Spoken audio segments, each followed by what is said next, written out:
بسم الله الرحمن الرحيم.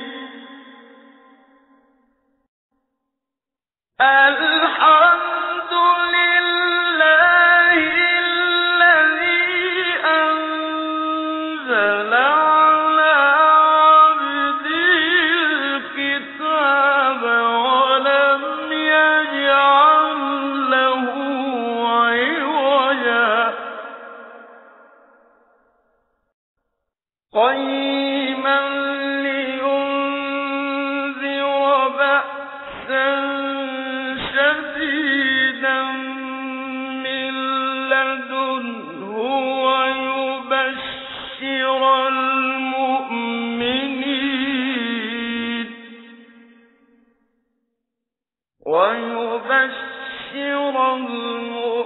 المؤمنين الذين يعملون الصالحات أن لهم أجرا حسنا ماكثين فيه أبدا وينذر الذين قالوا اتخذ الله ولدا ما لهم به من علم ولا لآبائهم كبرت كلمة تخرج من أفواههم إن يقولون إلا كذبا فلعلك باخع نفسك على آثارهم إن لم يؤمنوا بهذا الحديث أسفا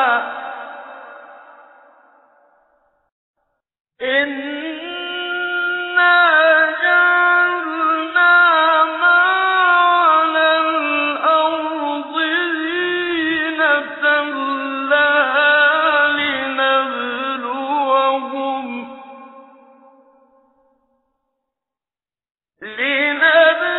لنبلوهم أيهم أحسن عملا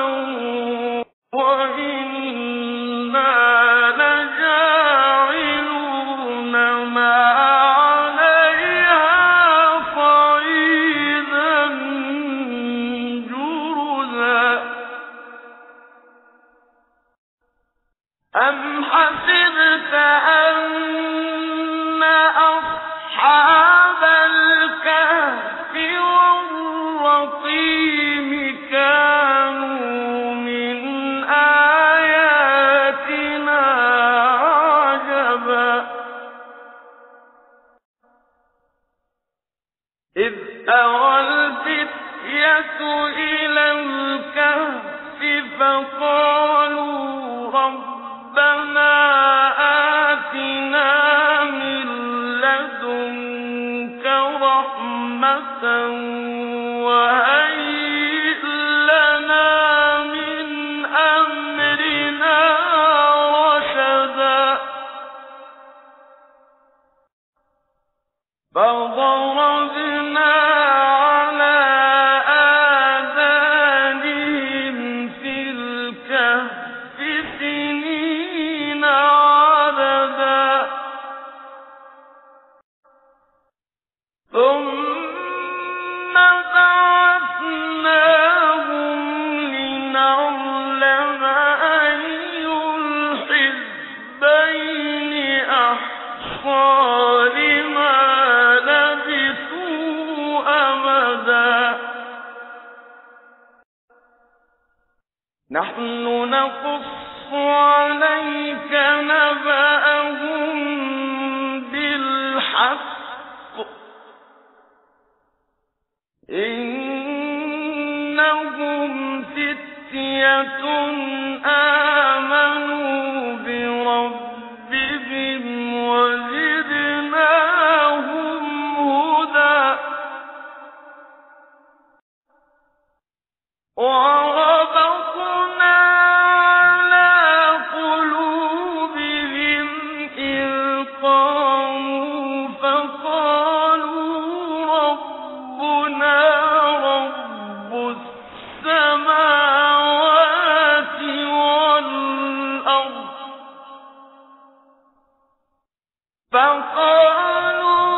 ربنا رب السماوات والأرض لن ندعو من دونه إلها لقد قلنا إذا شططا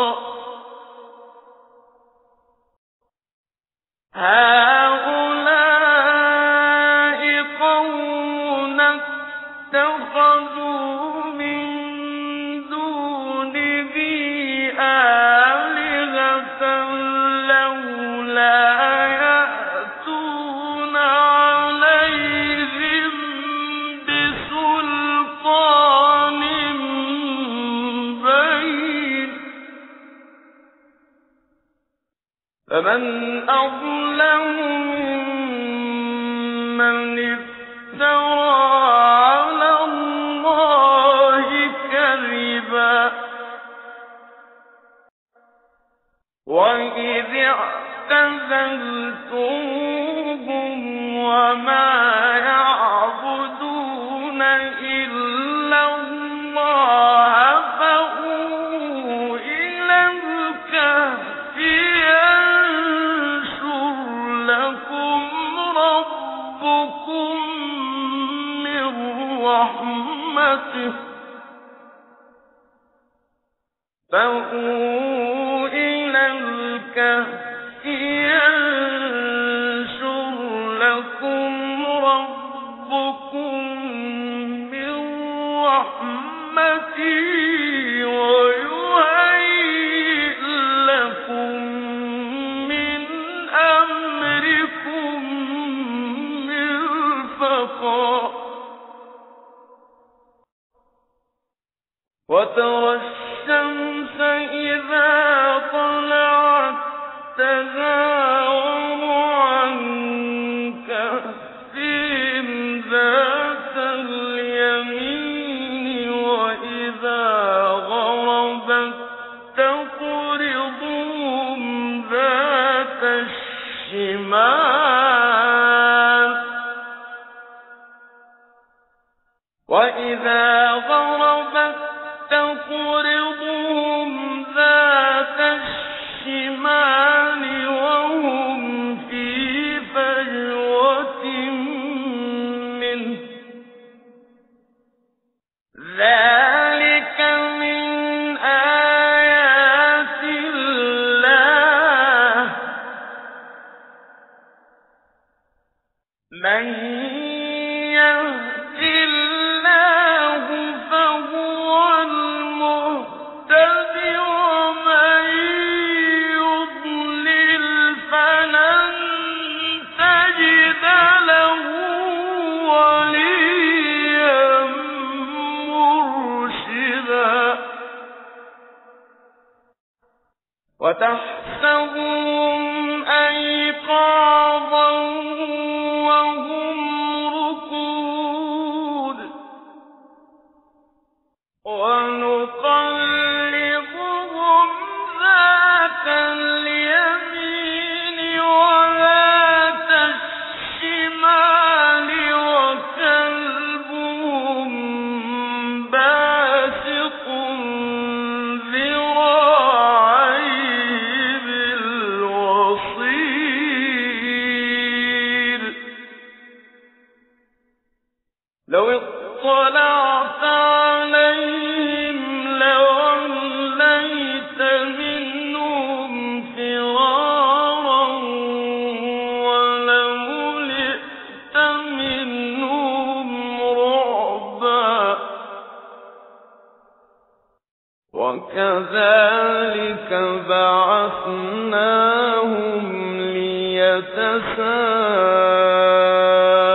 ليتساءلوا بينهم قال قائل منهم كم لبثتم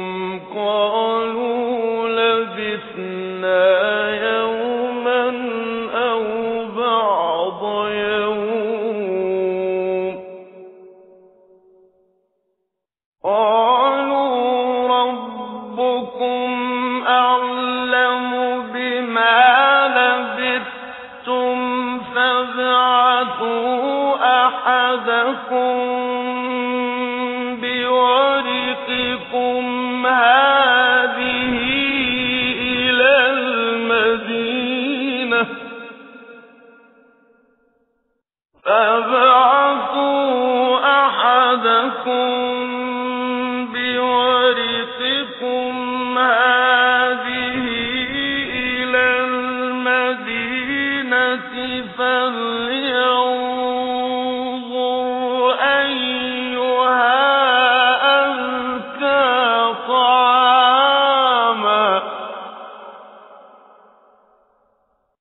أزكى طعاما فليأتكم برزق منه وليتلطف ولا يشعرن بكم أحدا إنهم إن يظهروا عليكم يرجموكم أو يعيدوكم في ملتهم ولن تفلحوا إذا أبدا وكذلك أعثرنا عليهم ليعلموا أن وعد الله حق وأن الساعة لا ريب فيها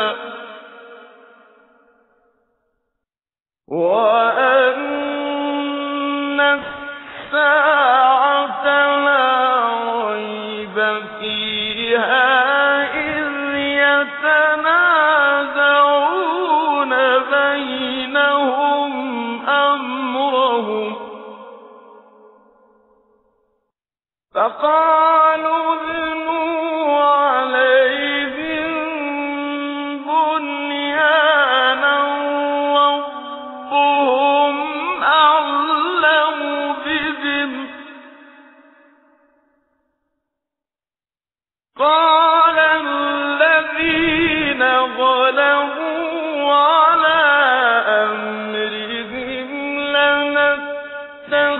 لنتخذن عليهم مسجدا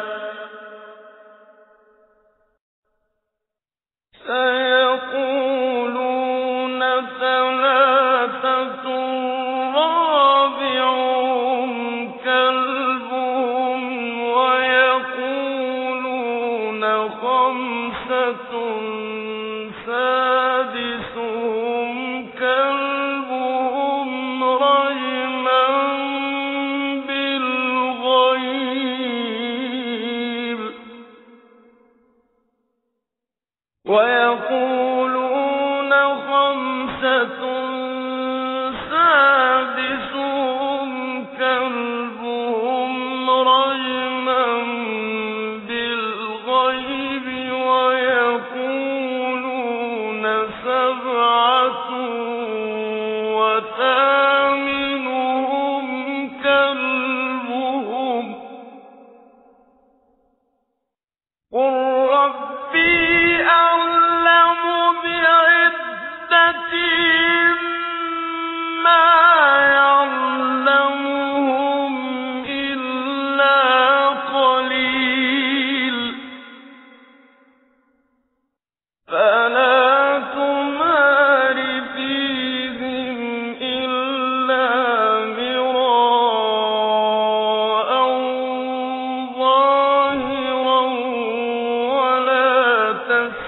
فاستفت فيهم منهم أحدا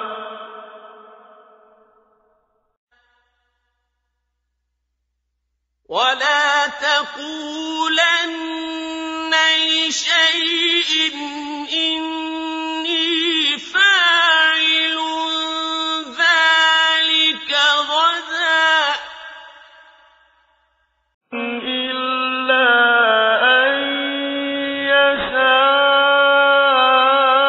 الله واذكر ربك إذا نسيت وقل عسى أن يهديني ربي لأقرب من هذا رشدا ولبثوا في كهفهم 300 سنين وازدادوا 9 قل الله أعلم بما لبثوا له غيب السماوات والأرض أبصر به وأسمع ما لهم من دونه من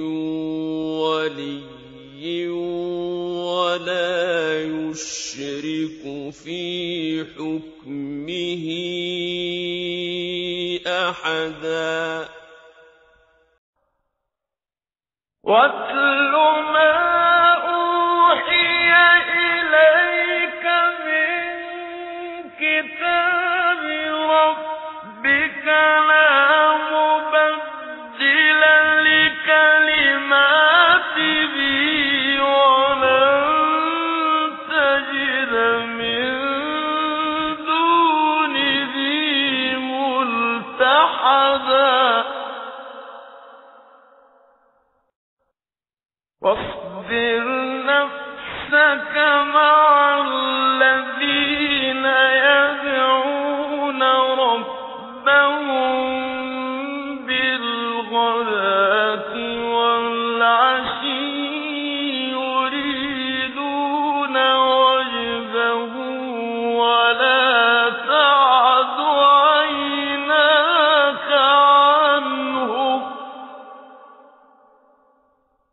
ولا تعد عيناك عنهم تريد زينة الحياة الدنيا ولا تطع من أغفلنا قلبه عن ذكرنا واتبع هواه وكان أمره فرطا وقل الحق من ربكم فمن شاء فليؤمن ومن شاء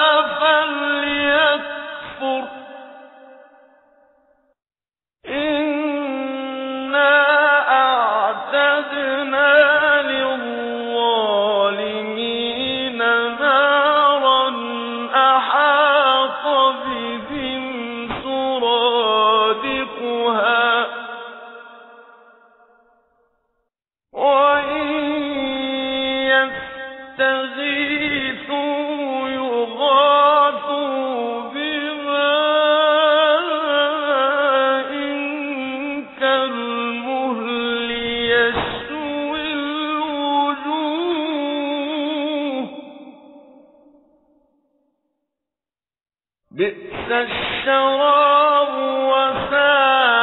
وساءت مرتفقا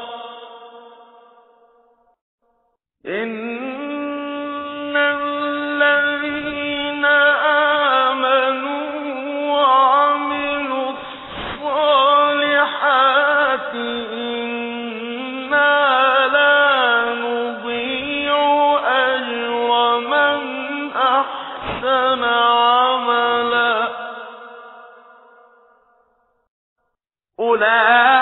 أولئك لهم جنات عدن تجري من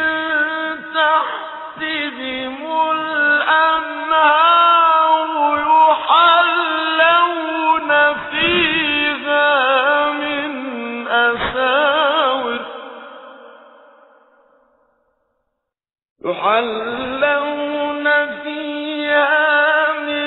أساور من ذهب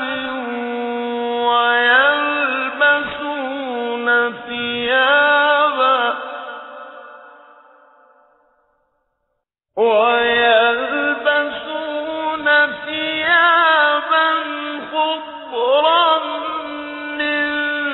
سندس وإستبرق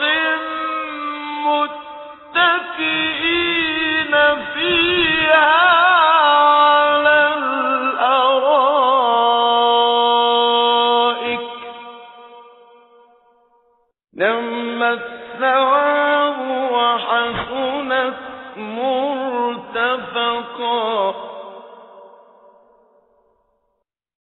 واضرب لهم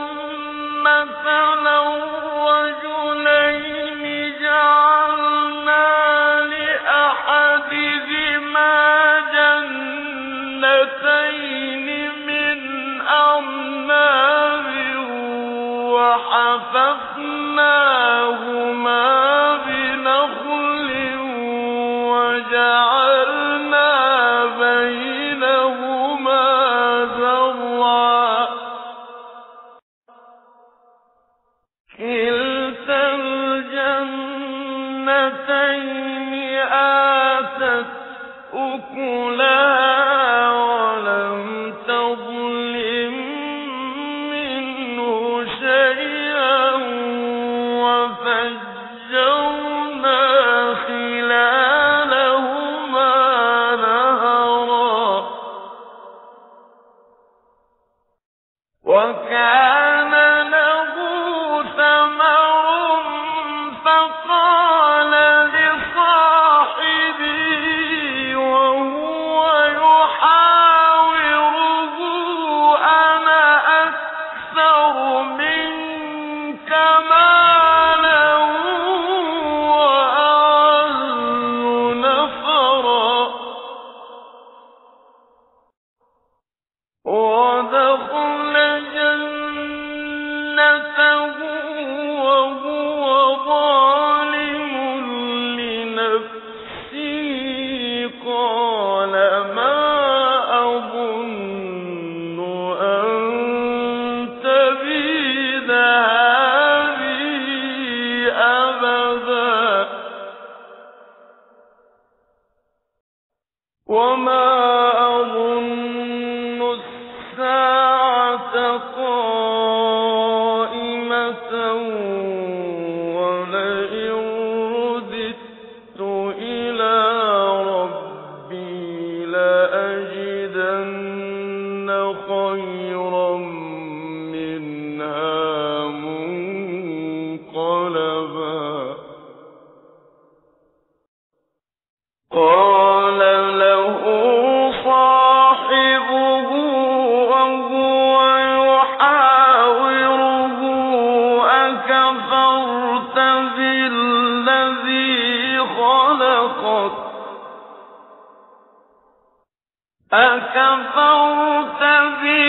بالذي خلقك من تراب ثم من نطفة فسواك رجلا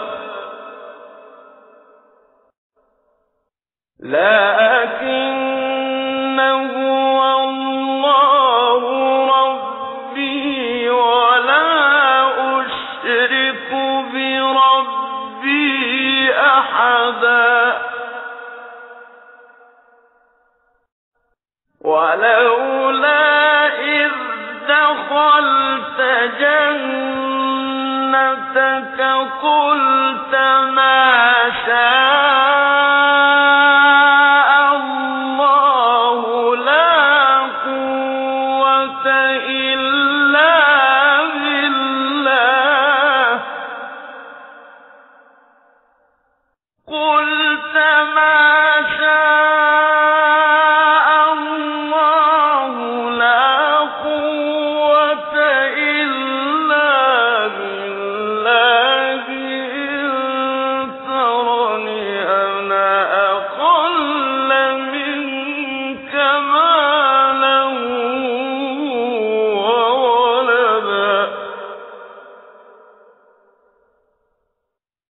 فعسى ربي أن يؤتيني خيرا من جنتك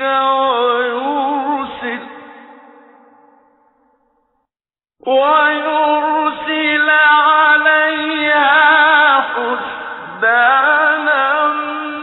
من السماء فتصبح صعيدا زلقا أو يصبح ماؤها غورا فلن تستطيع له طلبا وأحيط بثمره فأصبح يقلب كفيه على ما أنفق فيها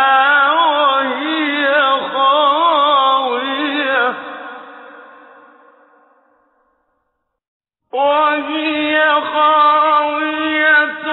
على عروشها ويقول يا ليتني لم أشرك بربي أحدا ولم تكن له فئة ينصرونه من دون الله وما كان منتصرا هنالك الولاية لله الحق هو خير ثوابا وخير عقبا واضرب لهم مثل الحياة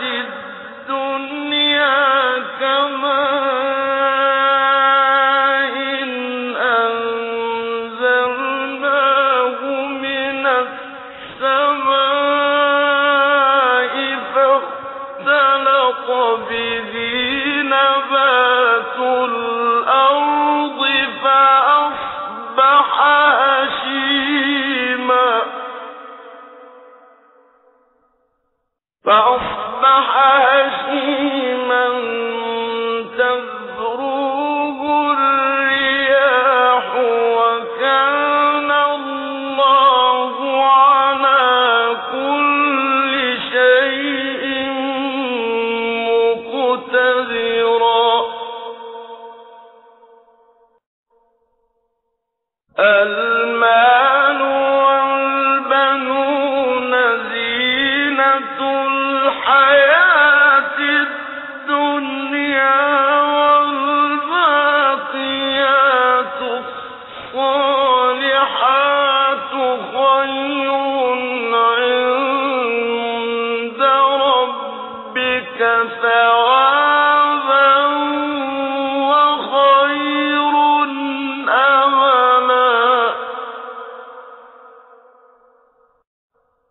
ويوم نسير الجبال وترى الأرض بارزة وحشرناهم فلم نغادر منهم أحدا وعرضوا على ربك صفا لقد جئتمونا كما خلقناكم أول مرة بل زعمتم أن لن نجعل لكم موعدا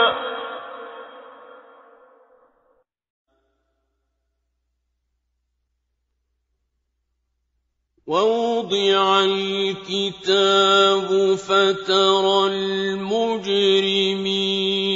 مشفقين مما فيه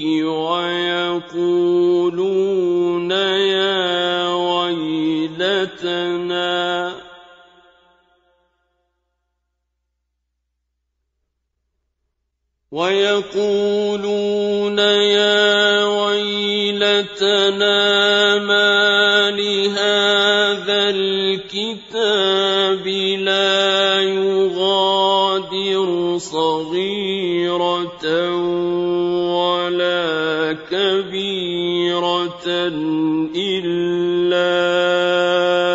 أحصاها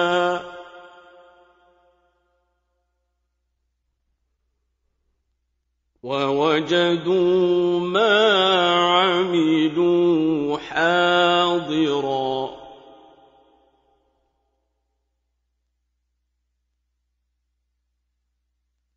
ولا يظلم ربك أحدا وإذ قلنا للملائكة اسجدوا لآدم فسجدوا إلا إبليس كان من الجن ففسق عن أمر ربه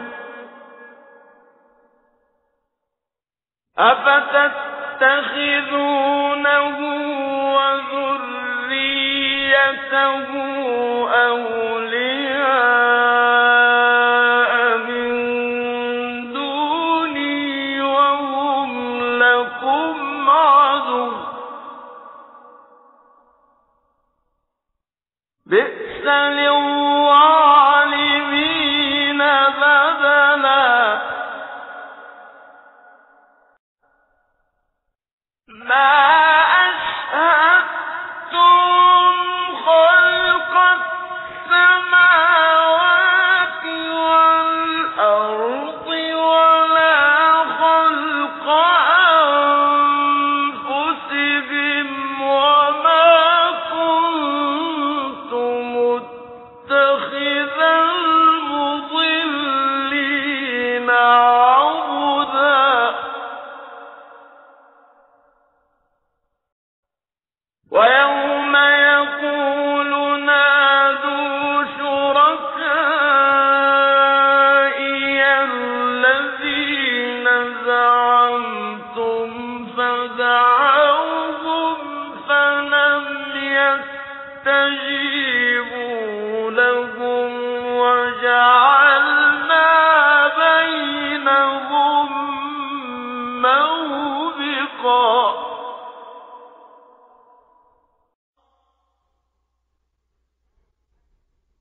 وَرَأَى الْمُجْرِمُونَ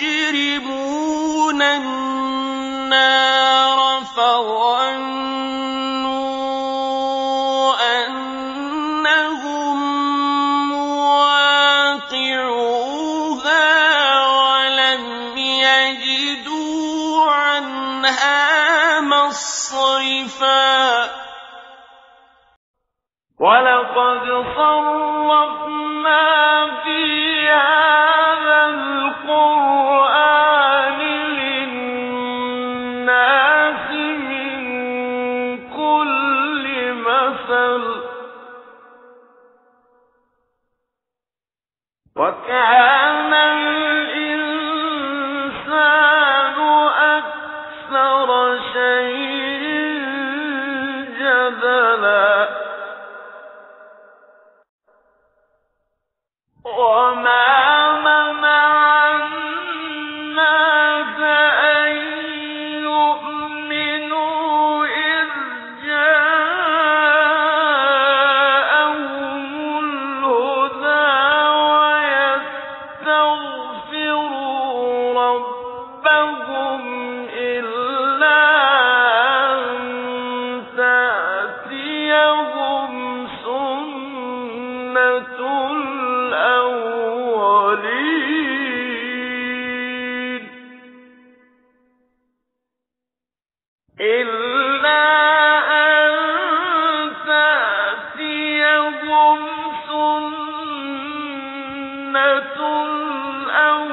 الْأَوَّلِينَ أَوْ يَأْتِيَهُمُ الْعَذَابُ قُبُلًا وَمَا نُرْسِلُ الْمُرْسَلِينَ إِلَّا مُبَشِّرِينَ وَمُنذِرِينَ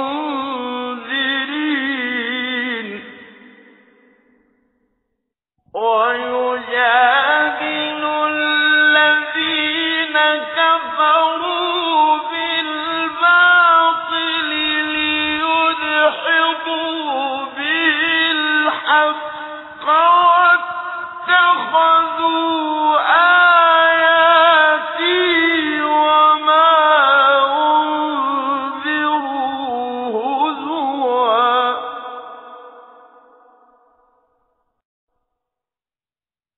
وَمَنْ أَظْلَمُ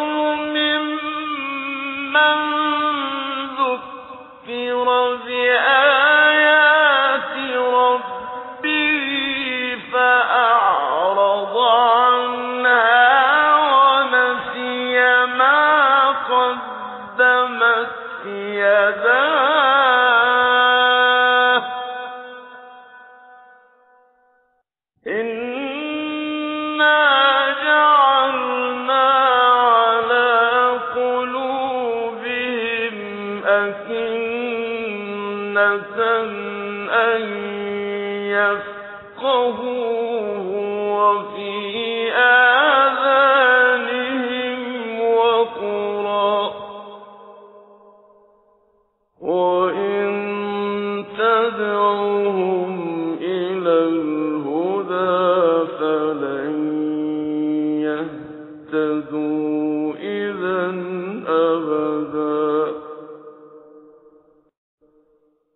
وَرَبُّكَ الْغَفُورُ ذُو الرَّحْمَةِ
شهرين أو أمضي حقبا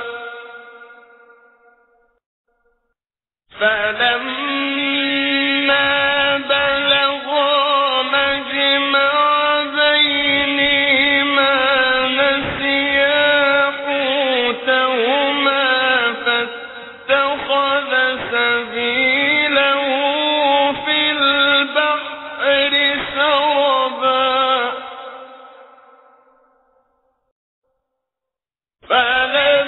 فلما جاوزا قال لفتاه آتنا غداءنا لقد لقينا من سفرنا هذا نصبا قال أرأيت إذ أوينا إلى الصخرة فإني نسيت الحوت وما أنسانيه إلا الشيطان أن أذكره واتخذ سبيله في البحر عجبا قال ذلك ما كنا نبغي فارتدا على آثارهما قصصا فوجدا عبدا من عبادنا آتيناه رحمة من عندنا وعلمناه من لدنا علما قال له موسى هل أتبعك على أن تعلمني مما علمت رشدا قال إنك لن تستطيع معي صبرا وكيف تصبر على ما لم تحط به خبرا قال ستجدني إن شاء الله صابرا ولا أعصي لك أمرا قال فإن اتبعتني فلا تسألني عن شيء حتى أحدث لك منه ذكرا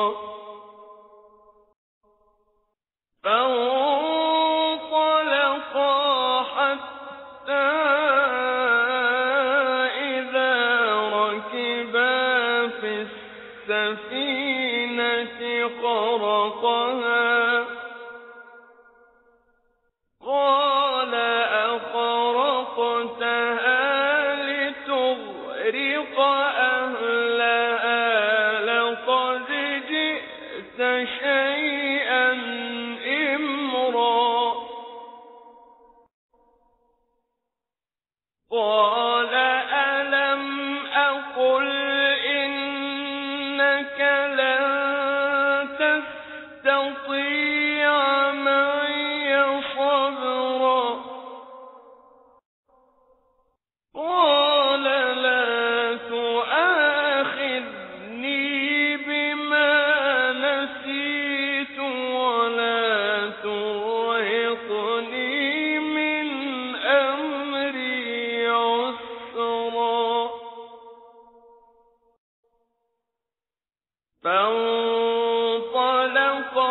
حتى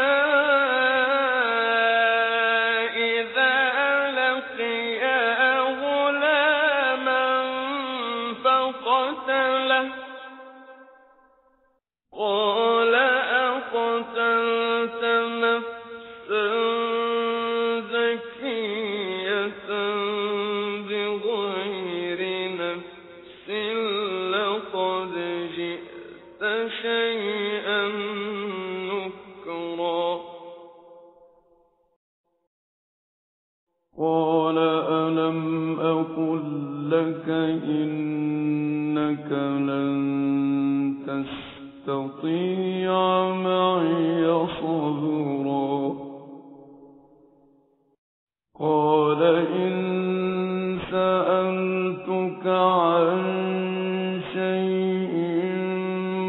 بعدها فلا تصاحبني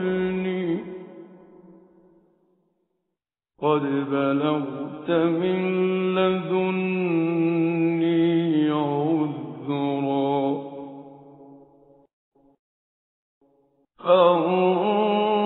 فانطلقا حتى إذا أتيا أهل قرية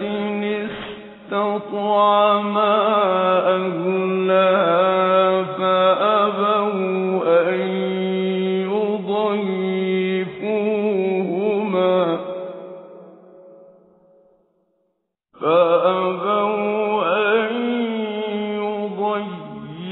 يضيفوهما فوجدا فيها جدارا يريد أن ينقض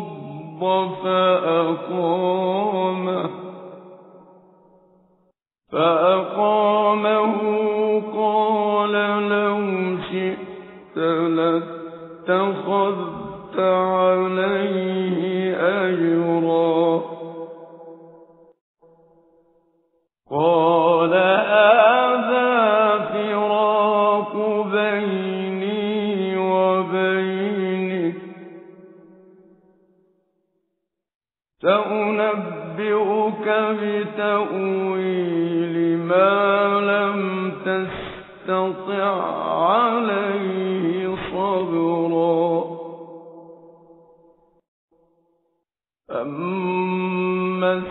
السفينة فكانت لمساكين يعملون في البحر فأردت أن أعيبها وكان وراءهم ملك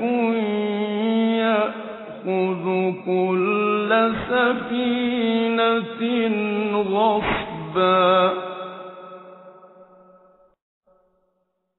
وأما الغلام فكان أبواه مؤمنين فخشينا أن يرهقهما طغيانا وكفرا فأردنا أن يبدلهما ربهما خيرا منه زكاة وأقرب رحما وأما الجدار فكان لغلامين يتيمين في المدينة وكان تحته كنز لهما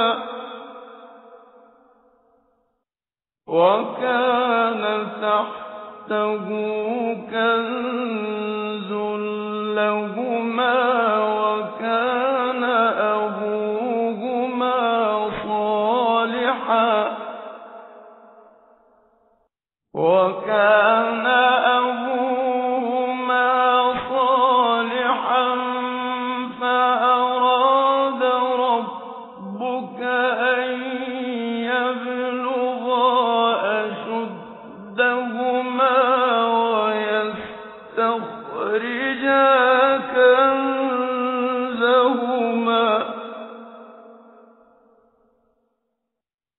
فأراد ربك أن يبلغا أشدهما ويستخرجا كنزهما رحمة من ربك وما فعلته عن أمري ذلك تأويل ما لم تسطع عليه صبرا ويسألونك عن ذي القرنين قل سأتلو عليكم منه ذكرا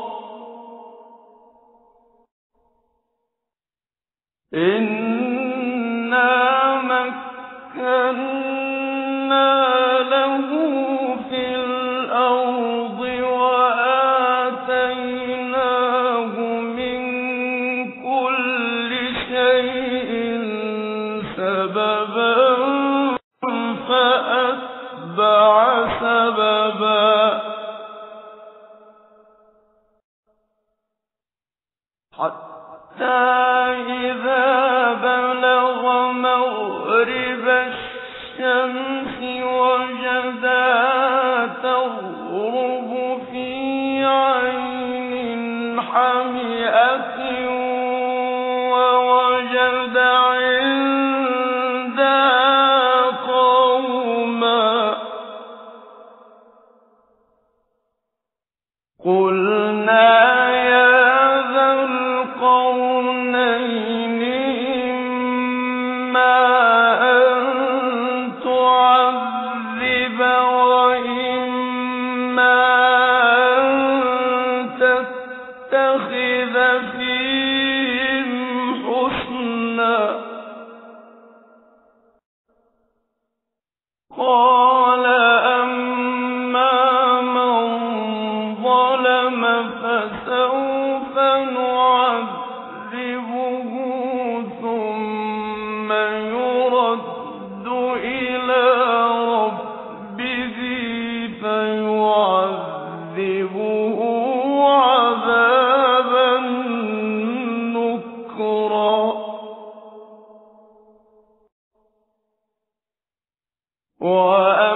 وأما من آمن وعمل صالحا فله جزاء الحسنى وسنقول له من أمرنا يسرا ثم أتبع سببا حتى إذا بلغ مطلع الشمس وجدها تطلع على قوم لم نجعل لهم من دونها سترا كذلك وقد أحطنا بما لديه خبرا ثم أتبع سببا حتى إذا بلغ بين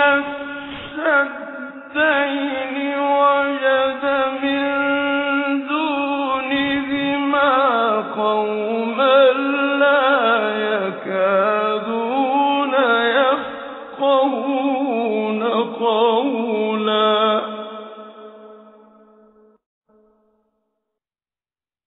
قالوا يا ذا القرنين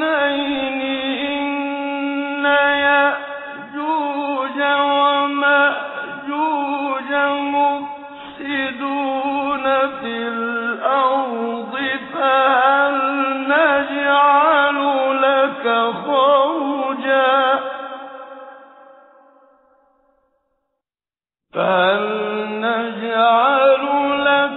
خرجا على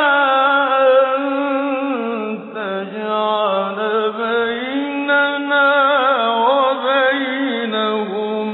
سدا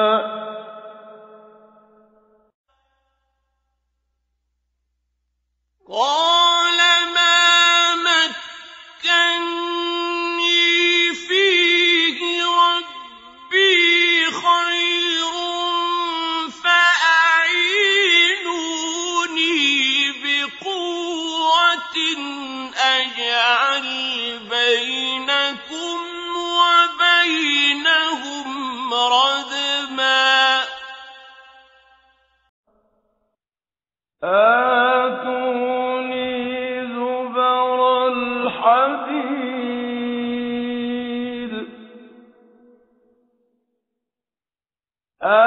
آتوني زبر الحديد حتى إذا ساوى بين الصدفين قال انفخوا حتى إذا جعله نارا قال آتوني أفرغ عليه قطرا فما استطاعوا أن يظهروا وما استطاعوا له نقبا قال هذا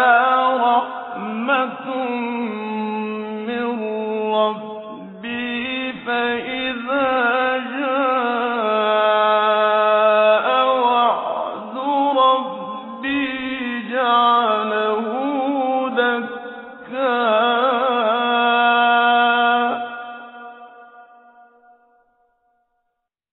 وكان وعد ربي حقا وتركنا بعضهم يومئذ يموج في بعض ونفخ في الصور فجمعناهم جمعا وعرضنا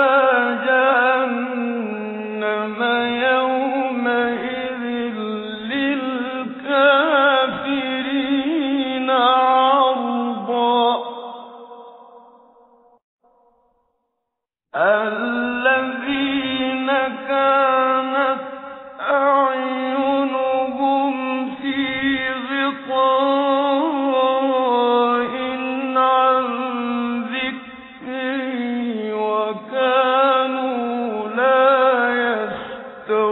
يستطيعون سمعا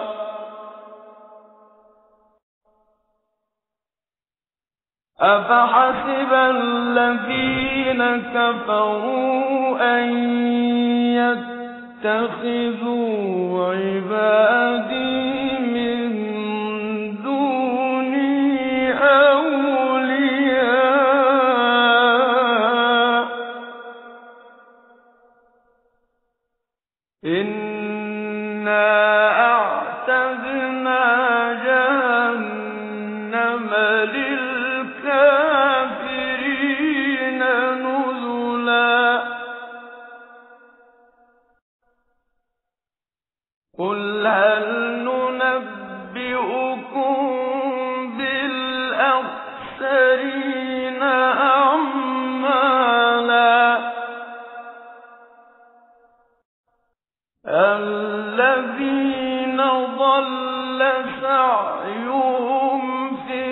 الْحَيَاةِ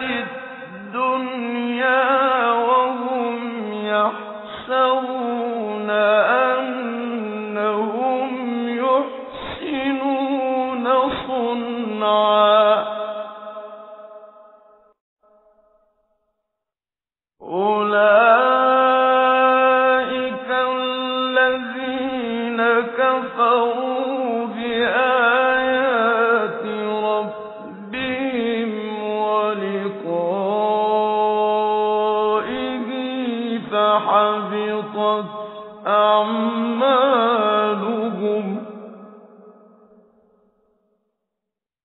فَحَبِطَتْ أَعْمَالُهُمْ فَلَا نُقِيمُ لَهُمْ يَوْمَ الْقِيَامَةِ وَزْنًا ذَلِكَ جَزَاؤُهُمْ جَهَنَّمُ بِمَا كَفَرُوا وَاتَّخَذُوا آيَاتِي وَرُسُلِي هُزُوًا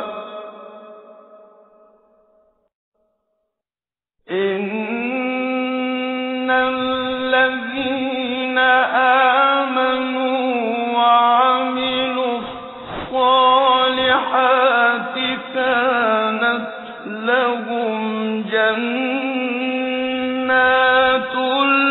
الْفِرْدَوْسِ نُزُلًا خَالِدِينَ فِيهَا لَا يَبْغُونَ عَنْهَا حِوَلًا قُل لَّوْ كَانَ الْبَحْرُ مِدَادًا لِّكَلِمَاتِ رَبِّي لَنَفِدَ الْبَحْرُ قَبْلَ أَن تَنفَدَ كَلِمَاتُ رَبِّي لَنَفِدَ الْبَحْرُ قَبْلَ أَن تَنفَدَ كَلِمَاتُ رَبِّي وَلَوْ جِئْنَا بِمِثْلِهِ مَدَدًا قُلْ إِنَّمَا أَنَا بَشَرٌ مِّثْلُكُمْ يُوحَىٰ إِلَيَّ أَنَّمَا إِلَٰهُكُمْ إِلَٰهٌ وَاحِدٌ فَمَن كَانَ يَرْجُو لِقَاءَ رَبِّهِ فَلْيَعْمَلْ عَمَلًا صَالِحًا وَلَا يُشْرِكْ بِعِبَادَةِ رَبِّهِ أَحَدًا